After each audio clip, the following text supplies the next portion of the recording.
Polisi menetapkan 2 tersangka baru dalam kasus buka blokir situs judi online yang melibatkan pegawai Kementerian Komunikasi dan Digital atau Komdigi. 2 tersangka baru ini terdiri dari seorang pegawai Komdigi dan seorang warga biasa. Ironis, di tengah pemerintah gencar memberantas situs judi online, aparat negara justru terlibat perlindungan bandar judi. Terbaru, polisi kembali menetapkan 2 tersangka, seorang pegawai Komdigi dan seorang warga biasa. Artinya, hingga kini ada 12 pegawai Kementerian Komunikasi dan Digital yang berwenang memblokir situs judi malah jadi tersangka menyalahgunakan kewenangan dengan membiarkan situs-situs judi online dan diduga punya hubungan dengan bandar judi. Kominfo yang sekarang bernama Komdigi sebagai pihak yang bertanggung jawab mencegah judi online justru diisi aparat pelindung dan berhubungan dengan bandar judi. Jumlah tersangka dalam kasus judi daring yang melibatkan pegawai Kementerian Komunikasi dan Digital atau Komdigi bertambah menjadi 16 orang. Dari jumlah itu, 12 orang adalah pegawai kementerian yang terlibat praktik judi daring, 4 lainnya warga biasa. Jumat lalu, polisi membawa 2 tersangka ke ruko di Bekasi Selatan yang diduga menjadi tempat pengoperasian judi daring. Polisi menemukan 12 perangkat komputer dan fasilitas lain yang diduga menjadi sarana bagi para tersangka untuk menjalankan aksinya. Terkait penyalahgunaan wewenang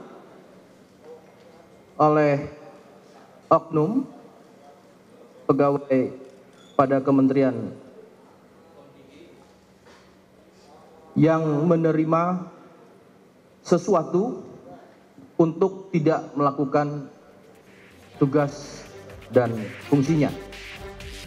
Salah satu tersangka judi online ini mengaku dari 5.000 situs judi online yang seharusnya diblokir, hanya 4.000 yang benar-benar dilaporkan untuk diblokir.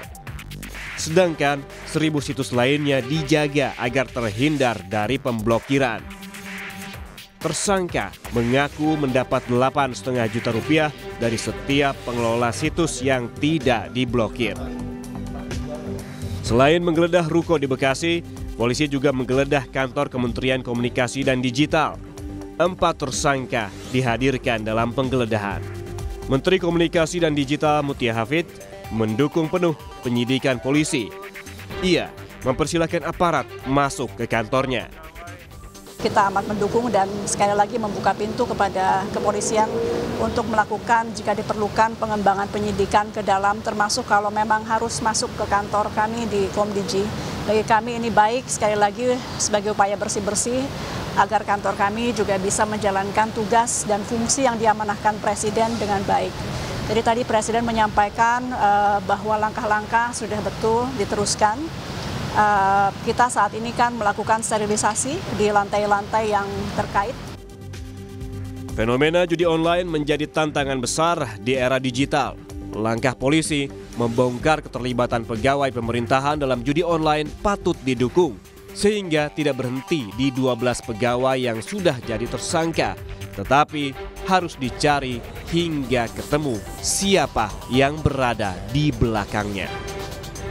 Tim Liputan Kompas TV. Informasi terkini pasca penangkapan 2 tersangka baru kasus buka blokir situs judi online yang menjerat 12 pegawai Komdigi. Kita tanyakan langsung pada jurnalis Kompas TV Masni Rahmawati.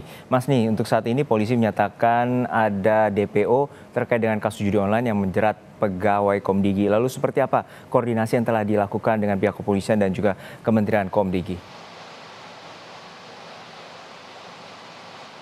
Iya, Juno dan juga saudara, untuk memberantas judi online yang tentunya belakangan memang kita ketahui menjerat dari staf dan juga pegawai dari Kementerian Komunikasi dan Digital ini, dari Menteri Komunikasi dan Digital Mutia Hafid ini menyebutkan bahwa terbuka dan mendukung untuk pemberantasan dari judi online yang ada begitu ya, dan berkoordinasi tentunya dengan pihak kepolisian dalam hal ini itu dari Polda Metro Jaya yang mana sebelumnya sudah mengungkap adanya penyalahgunaan wewenang yang dilakukan oleh pegawai dari Kementerian Komunikasi dan Digital, yang ini ada total sudah 16 orang tersangka, 12 orangnya berasal dari pegawai Kementerian Komunikasi dan Digital dan 4 orangnya ini berasal dari pihak sipil.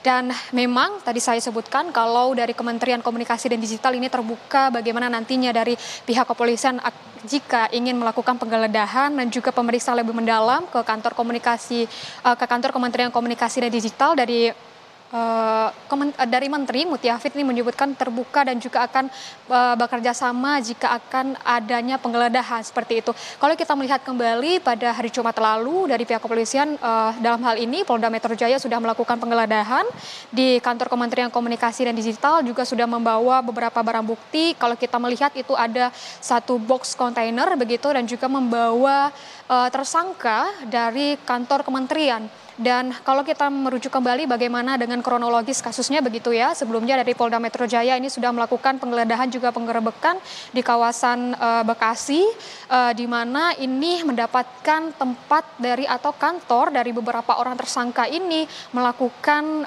pengamanan untuk situs judi online. Kalau kita melihat juga bagaimana dengan kronologisnya dari Polda Metro Jaya ini melakukan penggeledahan dan juga menyebutkan bahwa kantor tersebut merupakan kantor satelit yang digunakan oleh tersangka. Dan kalau dari juga pihak kepolisian menyebutkan bahwa sudah melakukan penangkapan pada hari itu, melakukan penangkapan kepada 11 orang, di mana itu merupakan sebagiannya merupakan pegawai dari Kementerian Komunikasi dan Digital dan ada juga beberapa dari sipil begitu.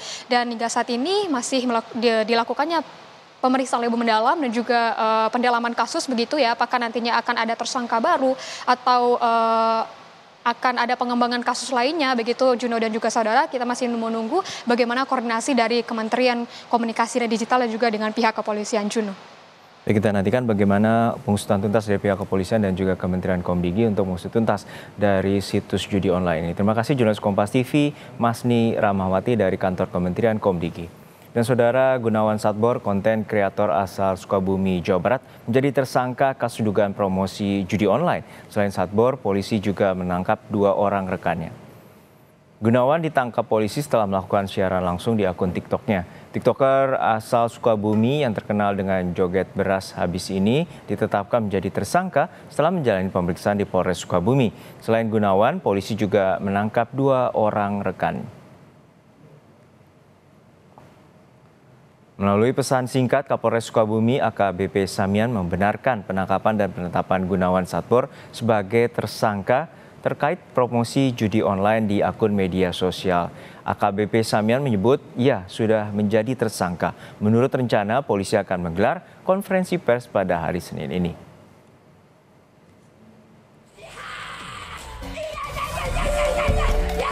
TikToker Gunawan Satbor ditangkap polisi karena diduga mempromosikan judi online saat dirinya siaran langsung di akun TikToknya. Gunawan Satbor melakukan aksi joget di sebuah lahan kosong bekas perkebunan warga di Desa Bojongkembar, Kabupaten Sukabumi, Jawa Barat. Kami pun mencoba menelusuri lokasi aktivitas live TikTok Satbor bersama kawan-kawannya. Untuk menuju perkampungan Satbor, kami harus menempuh jarak kurang lebih 30 km dari pusat kota Sukabumi. Dari jalan utama, kita harus masuk kembali ke sebuah jalan gang hingga menemukan sebuah lahan kosong di sebuah perkebunan warga.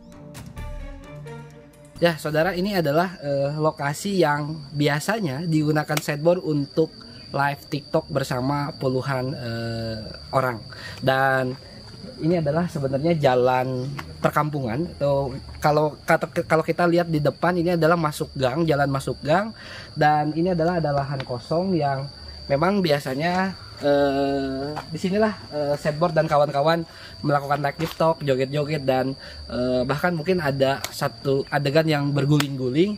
Dan memang ini adalah lokasi sepi ya, kalau kita lihat di jalan ini adalah lokasi sepi, dan ini dimanfaatkan oleh Satbor sehingga waktu kemarin sebelumnya Satbor itu melakukan live TikTok, meskipun ini jalan sepi, setiap hari ini ramai oleh warga dan yang nonton ketika Satbor live TikTok. Menurut Kepala Desa Bojongkembar, Gunawan Satbor sebelumnya berprofesi sebagai tukang jahit di Jakarta. Setahun lalu, Satbor kembali ke rumahnya dan mulai aktif di media sosial. Satbor tidak sendiri. Puluhan orang kerap ikut live untuk mencari penghasilan tambahan dari live TikTok Satbor. Ada 3 orang yang diamankan, 1 Gunawan, 2 Satbor. Ahmad Supendi, dan 3 Koko. Nah, yang Koko ini bukan warga saya. Oh, tapi mereka terlibat dalam aktivitas Satbor ini di sini. Terlibat. Kalau untuk profesi di sini kebanyakan kerja UMKM. Yang buat enye ya atau kicimpring. Ada juga petani, cuman di sini kan petaninya musiman. Di mana musim manggis itu panennya 1 tahun sekali. Ada juga yang di PHK dari perusahaan yang ada di Kecamatan Cikembar gitu. Ada juga. Jadi dia ikut di sini untuk nambah penghasilan berarti. Nambah Pak, ya? penghasilan. Pasca Gunawan Satbor ditangkap, tidak ada lagi keramaian warga yang melakukan live TikTok. Kondisi perkampungan pun menjadi sepi. Konten kreator Gunawan Satbor ditangkap polisi 31 Oktober lalu. Satbor ditangkap bersama 2 temannya. Ketiganya ditangkap atas dugaan mempromosikan situs judi online saat siaran langsung di media sosial TikTok. Insan Maulana Firdaus, Kompas TV, Sukabumi, Jawa Barat. Menurut rencana siang hari ini, Polres Sukabumi, Jawa Barat akan menggelar jumpa pers terkait informasi penetapan tersangka konten kreator TikTok Gunawan Satbor. Kita tanyakan langsung pada jurnalis Kompas TV Andris Mukhtar di Sukabumi, Jawa Barat. Andris, nanti rencana pukul berapa polisi akan menggelar jumpa pers terkait dengan penetapan tersangka dari Gunawan Satbor? Ya, baik Juno dan saudara, saat ini Polres Sukabumi yang sebelumnya telah memeriksa Gunawan Satbor dan 2 warga lainnya, dan kepolisian telah menetapkan Gunawan Satbor ini menjadi tersangka, dan rencananya hari ini atau siang ini Polres Sukabumi akan menggelar jumpa pers atau press conference yang dilakukan oleh di jam 1 siang ini, dan Gunawan Satbor saat ini dan 2 rekannya ditetapkan menjadi tersangka. Begitu, Juno. Untuk saat ini apa saja bukti-bukti yang telah diperoleh pihak kepolisian untuk penetapan terkait dengan penetapan tersangka Gunawan Satbor? Ya, untuk informasi lebih jelasnya kita masih menunggu dari keterangan dari Kapolres Sukabumi, AKBP Samian ini untuk memang sebelumnya Gunawan Satbor ini melakukan live TikTok yang diduga mempromosikan judi online. Dan setelah melalui pemeriksaan oleh Satreskrim Polres Sukabumi, Gunawan dan 2 rekannya ini ditetapkan menjadi tersangka. Begitu, Juno. Baik, terima kasih atas laporan Anda, jurnalis Kompas TV Andris Mukhtar dari Sukabumi, Jawa Barat.